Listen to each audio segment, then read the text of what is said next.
題目拍馬飛馬，台語飛語，老少見發言。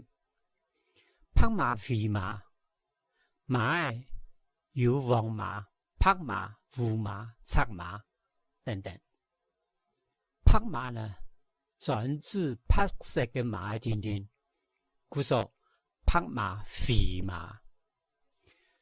台語飛語，台語係同名，唔係專名。台語係台灣語言嘅同名，唔係學路嘅專名。台語有學路話、山地話、客話。學路話就專指閩南、潮州、台灣一帶嘅話，故說台語飛語。國語飛語，國語係國家語言嘅統稱，唔係北京話嘅專名。國語有北京話、廣東話、上海話、福州話。北京話係專指北京一帶嘅官話，故說國語飛語，我改華語，也係所謂嘅台語人提出來嘅抗議，抗議國語獨霸。同樣嘅道理，台語係台灣語言嘅統稱，唔係學路話嘅專名。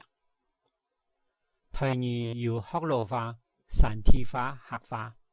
學路話係專指閩南、潮州、台灣一帶嘅話，故說台語飛語，我改學路話，也係客家人提出來抗議，抗議台語獨霸。民主社會嘅促強感情來講，我用乜嘅名稱係各種人嘅權利，係各種人嘅自由，故說民間按樣辦用，行人唔好干涉。行人抗議嘅係到官方文書，到公告天名，做唔得用台語，用台語嘅同名為實體其他語言嘅專名。故所講台語獨霸，台語獨霸，台語獨霸。早期嘅小話，小學生寫作文，題目哪個字眼？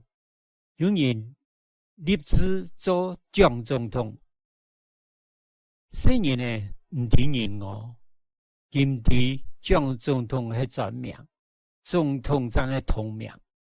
蔣總統係專指一三年，總統真做得當多人來做。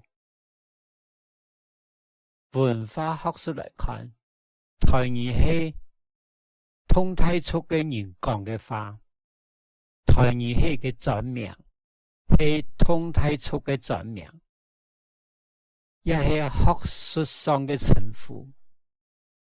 讓做的用政治立場，強台語來做學路話嘅專名。